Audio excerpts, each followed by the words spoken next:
കഴിഞ്ഞ IPL mini ലേലത്തിനെത്തുമ്പോൾ Kolkata night റൈഡേഴ്സിന്റെ പേഴ്സിലുണ്ടായിരുന്നത് 64.3 കോടി എന്ന ഭീമൻ തുകയാണ്. കാമറൂൺ ഗ്രീനും മദീഷ പതിരാനയും ഉൾപ്പെടെ കിട്ടാവുന്നവരൊക്കെയും പൊന്നും വില കൊടുത്ത് ടീമിലെത്തിച്ചാണ് അവർ അബുദാബിയിൽ നിന്ന് മടങ്ങിയത്. പക്ഷേ പുതിയ സീസൺ IPLന് അരങ്ങുണരാൻ രണ്ടാഴ്ച ദൂരം പോലും ഇല്ലാത്ത സമയത്ത് കൊൽക്കത്ത കടന്നു പോകുന്നത് ചില അനിശ്ചിതങ്ങളിലൂടെയാണ്. പ്രത്യേകിച്ചും അവരുടെ പേസ് ഡിപ്പാർട്ട്മെന്റിനെ ചൊല്ലി. പരിക്കും വിലക്കുമെല്ലാം വില്ലന്മാരെ അവതരിക്കുമ്പോൾ കൊൽക്കത്തക്ക് കഴിഞ്ഞ സീസണിന്റെ ക്ഷീണം ഇക്കുറി തീർക്കാനാകുമോ? പരിശോധിക്കാം. മുസ്തഫിസുർ റഹ്മാൻ IPL മിനി ലേലത്തിന് പിന്നാലെ തന്നെ പത്രകോളങ്ങളിലും വാർത്താ തലക്കെട്ടുകളിലുമെല്ലാം നിറഞ്ഞു നിന്നത് ഈ ബംഗ്ലാദേശി പേസ് ബോളറുടെ പേരാണ്.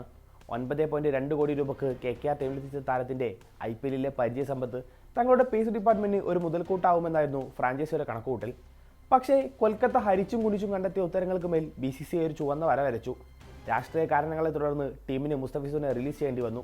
അത് പിന്നീട് T20 ലോകകപ്പ് ഉൾപ്പെടെയുള്ള വിശ്വവേദികളിൽ പല ബഹിഷ്കരണങ്ങൾക്ക് വരെ കാരണമായി. ഒടുവിൽ മുസ്തഫിസുറിന് പകരം KKR സിംബാബ്വെ പേസർ ബ്ലെസ്സിംഗ് മുസ്തഫാനിയെ ടീമിലെടുത്തു. ഓസ്ട്രേലിയക്കെതിരെ T20 ലോകകപ്പിൽ സിംബാബ്വെ നേടിയ ഐതിഹാസിക വിജയത്തിൽ നിർണായക റോളിൽ തിറങ്ങിയ താരം പക്ഷേ മുസ്തഫിസുറിനൊത്ത പകരക്കാരനാണോ? കണക്കുകൾ അല്ല എന്നാണ് മറുപടി നൽകുന്നത്. 6 മത്സരങ്ങളിൽ 23.5 ഓവർ പന്തെറിഞ്ഞ മുസ്തഫാനി 7.89 എക്കണോമിയിൽ നേടിയത് 13 വിക്കറ്റുകളാണ്. ടോപ്പ് വിക്കറ്റ് ടേക്കേഴ്സായ ജസ്പ്രീത് ബുംറ, വരുൺ ചക്രവർത്തി എന്നിവരെക്കാൾ വെറും 1 വിക്കറ്റ് കുറവ്.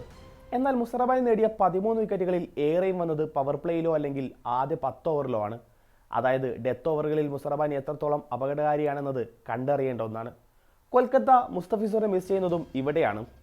IPLിൽ വിവിധ ഫ്രാഞ്ചൈസികൾക്കൊപ്പം കളിച്ച ഫിസ് പവർ പ്ലേയിലും മിഡിൽ ഓവറിലും ഡെത്തിലുമെല്ലാം ഒരുപോലെ വിക്കറ്റ് നേടാൻ പോകുന്ന താരമാണ്. ലേലത്തിൽ KKR താരത്തെ ടീമിലെടുത്തതും ഈ ഒരൊറ്റ കാരണം കൊണ്ട് തന്നെയാണ്. IPLിലാകെ 60 മത്സരങ്ങൾ കളിച്ച ഫിസ് 65 വിക്കറ്റാണ് ഇതുവരെ നേടിയത്. 8.13 ആണ് താരത്തിൻ്റെ എക്കണോമി. അതുകൊണ്ട് തന്നെ മുസ്തഫിസുറിന് പകരം മുസ്തഫാനി എന്നത് ശാശ്വതമായൊരു പരിഹാരമാണോ എന്നത് കണ്ടറിയേണ്ട ഒന്നാണ്. ഡെത്ത് ഓവറുകളിൽ മുസ്തഫിസുർ ഇല്ലെങ്കിലും പകരക്കാരാവുമെന്ന് KKR കണക്കുകൂട്ടിയത് 2 പേരെയായിരുന്നു. ഒന്ന് ഹർഷിത് റാണ, മറ്റൊന്ന് മദീഷ പതിരാന. ചെന്നൈ റിലീസ് ചെയ്ത പതിരാനയെ 18 കോടി മുടക്കിയാണ് KKR ഒപ്പം കൂട്ടിയത്. പക്ഷേ T20 ലോകകപ്പ് കൊൽക്കത്തക്ക് മുന്നിൽ അവശേഷിപ്പിച്ചത് 2 വലിയ ചോദ്യചിഹ്നങ്ങളാണ്. ലോകകപ്പിന് മുമ്പേ ഹർഷിതിന് പരിക്കേറ്റു. പകരം മുഹമ്മദ് സിറാജാണ് ഇന്ത്യൻ ടീമിലെത്തിയത്. പതിരാനയാകട്ടെ ടൂർണമെന്റിന്റെ പരിക്കേറ്റ് ടീം വിടുകയും ചെയ്തു.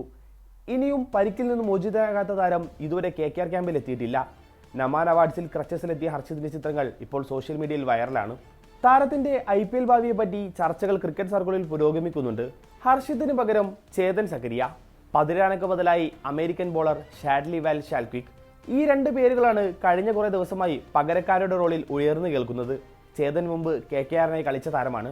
ലോകകപ്പ് സെൻസേഷനായി മാറിയ വാൽഷെൽക്കിക് ആകട്ടെ KKR ഫ്രാഞ്ചൈസിയുടെ ലോസ് ഏഞ്ചൽസ് നൈറ്റ് റൈഡേഴ്സിന് വേണ്ടി കളിക്കുന്ന വ്യക്തിയുമാണ്.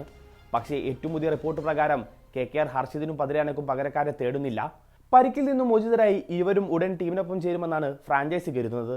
വൈഭവ് അറോറ, ഉമ്രാൻ മാലിക്, കാർത്തി ത്യാഗി, ആകാശ് ദീപ് തുടങ്ങിയവരാണ് കൊൽക്കത്ത ടീമിലെ മറ്റു പേസർമാർ.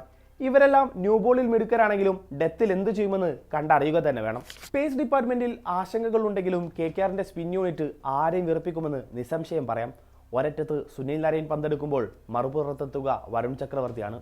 T20 ലോകകപ്പ് വരുണിന് അത്ര നല്ല ഓർമ്മകളല്ല നൽകിയതെങ്കിലും 14 വിക്കറ്റുമായി ടോപ്പ് വിക്കറ്റ് ടേക്കേഴ്സ് ലിസ്റ്റിൽ ബുംറയ്ക്കൊപ്പം താരവും ഉണ്ടായിരുന്നു. ഇരുവർക്കും പുറമെ അങ്കുൽ റോയ്, ദക്ഷ് കംബ്ര, പ്രശാന്ത് സോലങ്കി, രജിൻ രവീന്ദ്ര എന്നിവരും സ്പിന്നെറിയും. T20 ലോകകപ്പിൽ ബോൾ കൊണ്ടും രജിൻ മികച്ച പ്രകടനം നടത്തിയിരുന്നു.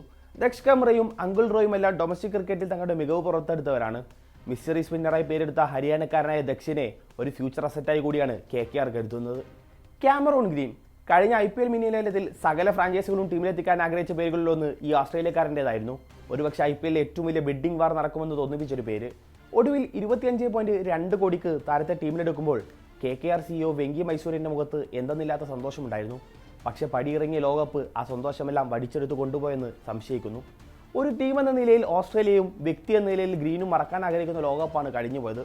ഗ്രൂപ്പ് ഘട്ടത്തിൽ തന്നെ ഓസീസ് പുറത്തായപ്പോൾ 3 ഇന്നിംഗ്സിൽ നിന്നും ഒരു 24 റൺസ് മാത്രമാണ് ഗ്രീനിൻ്റെ സമ്പാദ്യം. ബാറ്റിംഗ് ആവറേജ് വെറും 8 റൺസ് മാത്രം. അയർലൻഡിനെതിരെ 21 റൺസ് പ്രകടനം മാറ്റി നിർത്തിയാൽ ബാക്കി 2 ഇന്നിംഗ്സിലും ഗ്രീൻ 2 അക്കം പോലും കടന്നില്ലെന്ന് മനസ്സിലാവും. ഓൾറൗണ്ടർ ആണെങ്കിലും സമീപകാലത്ത് അപൂർവമായാണ് ഗ്രീൻ പന്തെടുക്കാറ്. ലോകകപ്പിൽ 4 മത്സരങ്ങളിൽ നിന്ന് 3.1 ഓവർ മാത്രം എറിഞ്ഞ ഗ്രീൻ 17 റൺസ് വിട്ടുകൊടുത്ത് 1 വിക്കറ്റാണ് നേടിയത്. ആന്ധ്ര റസലിനെ പോലെ ബാറ്റിംഗിലും ബോളിംഗിലും ഡെലിവർ ചെയ്യുന്ന ഒരാളെയാണ് KKR ഗ്രീനിൽ കാണുന്നതെങ്കിലും അതെത്രമേൽ പ്രാവർത്തികമാകുമെന്ന് കാത്തിരുന്ന് കാണേണ്ടി വരും. പാർട്ട് ടൈം ബോളറാണെങ്കിലും മിനിമം ഗ്യാരണ്ടി പെർഫോമൻസ് നടത്തുന്ന രമൺദീപ് സിംഗിൽ KKRന്റെ പ്രതീക്ഷകൾ ഏറെയാണ്. ലോകകപ്പിൽ കാര്യമായ സംഭാവനകൾ നൽകാത്ത റിങ്കു സിംഗും ഫോമിലേക്ക് ഉയരേണ്ടത് ടീമിന് നിർബന്ധമാണ്. ഇന്ത്യൻ പരിശീലകൻ അഭിഷേക് നായർക്ക് പിന്നിൽ കോച്ചിംഗ് സ്റ്റാഫായി ഒരു ഫാന്റാസ്റ്റിക് ഫോർ അണിനിരത്താൻ KKR സഹപരിശീലകനായി ഷെയ്ൻ വാട്സൺ, ബോളിംഗ് കോച്ചായി ടിം സൗത്തി, മെന്റർ റോളിൽ ഡ്വെയ്ൻ ബ്രാവോ, ഒപ്പം പവർ കോച്ചായി ആന്ധ്ര റസലും. നായകൻ അജിങ്ക്യ രഹാനെ നയിക്കുന്ന ടീമിൽ ബാറ്റിംഗ് ഓർഡർ താരതമ്യേന ബാലൻസ്ഡ് ആണ്.